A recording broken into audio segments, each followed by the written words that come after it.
Hey, what's up, guys? I'm Scar here from theScore eSports here with Stixxay from Counterlogic Gaming. Unfortunately, CLG wasn't able to make it out of the Group A this year. Uh, Looking at Group A, did you kind of... I understand that you guys expected to make it out of groups, but did you kind of expect your opposition to be... to come out the certain way that it did? Like, I feel like Group A came out in a really unpredictable manner. Yeah, no, I definitely didn't expect this to happen like this. So, I mean, literally the first thing that came to everyone's head when they see our group is like, all right, Albus NoX fourth, ROX first, and then G2 CLG are just fighting for the second seed. And yeah, obviously it went way different right now.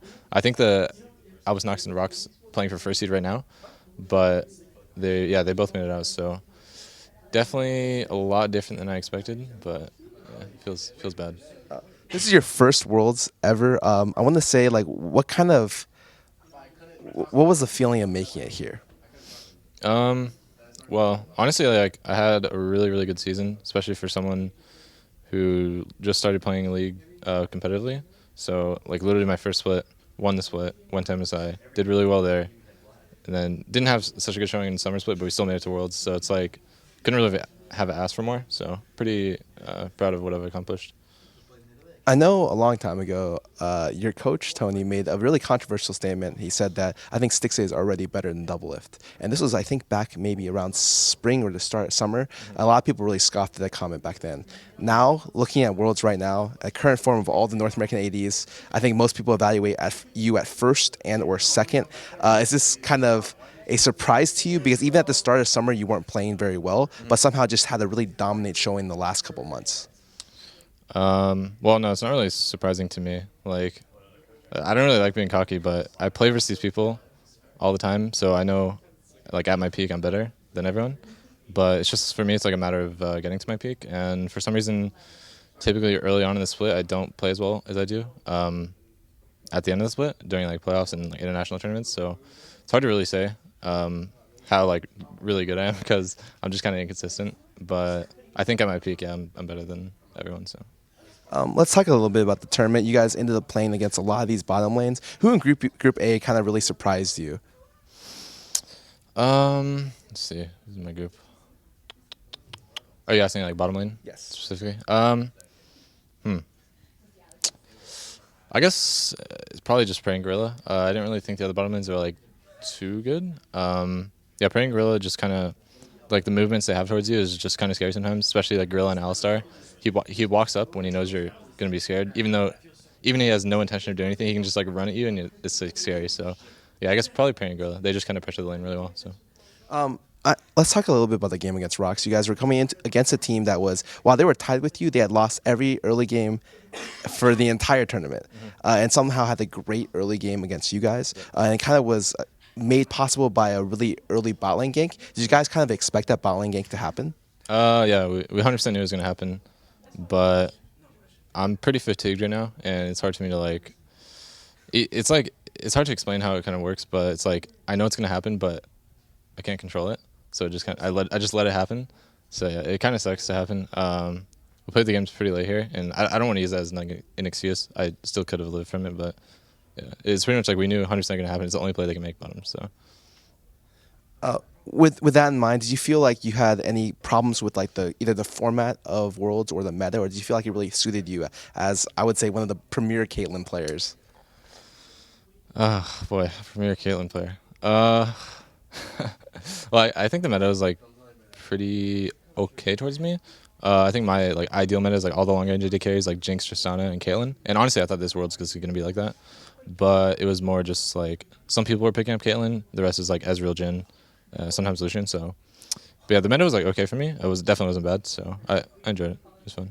I just talked with Tony, and he said that this meta shifted to a lot of players and teams chose very selfish laning combos, and you saw a lot of Nami priority, a lot of Karma priority with especially a lot of NA teams, and kind of Alistar became the go-to support near the end. What kind of made Alistar so threatening? So it's pretty funny actually. Like the same thing happened at MSI. People weren't really playing Alistar. It was actually like not a very good pick, and then Mata just plays it one time, and then it becomes fucking broken. And this exact same thing happened at MSI. So the same thing happened at Worlds. Mata played it once, just like dumpster people, and then everyone's like, holy shit, Alistar is OP. And then everyone started picking Alistar, And it's like really scary. I don't even know how to explain how that stuff works, but it just happens. So. At any point, did you guys consider playing Morgana? I know that Afromu has like probably one of the best Morganas I've ever seen personally, and I was wondering if that was ever in consideration for you guys. Yeah, definitely. Like we talked about it today mainly, playing Morgana because I think last week Alistar was not high priority, but this week teams are picking it a lot more, and so we were definitely talking about Morgana. Like anytime I play with Afro's Morgana, it's like a treat. So his Morgana is pretty insane. But yeah, we just ended up not being in the right scenario to pick it, but it's definitely a pretty good pick. So. I want to go all the way back to your first game against Albus. I understand that your comp was meant to win early. However, you weren't able to really do that outside of your personal lane. Kind of, can you kind of remember and break down how that game kind of went from your perspective? From my perspective, let's see. I was playing Lucian Nami versus Bard Sivir.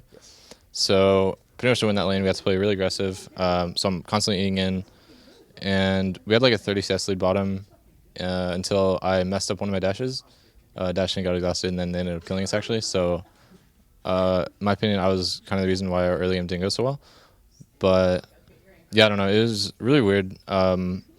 We had pressuring side lanes. The game was really frustrating because we had pressuring side lanes, and then we couldn't use that even though we had a stronger jungler as well. And we couldn't use that just because the mid control wasn't very good. So basically after the game we realized that we should have pushed through mid and then came to the side lanes, but we were going directly to the side lanes and we weren't really able to do that. So it was a pretty frustrating game overall. So we didn't have a lot of control. I understand. Let's move away from the games a little bit. I understand that this is officially the end of your season.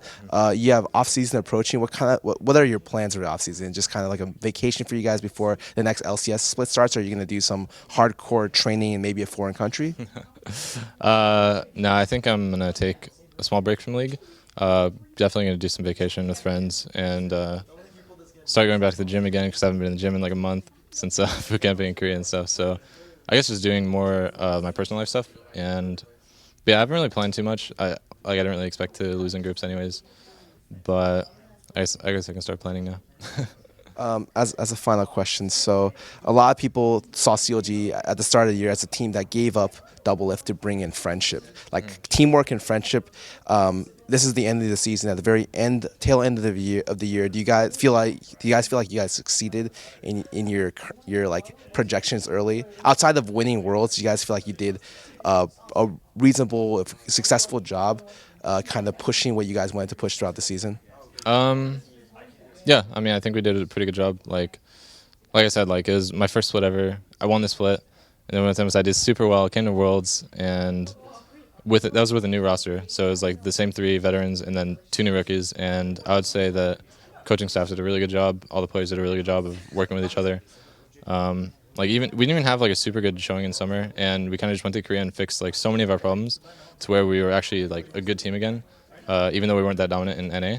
So yeah, no, I'm pretty proud of everyone. Can't really complain too much. Do you have any last words to say to CLG fans out there?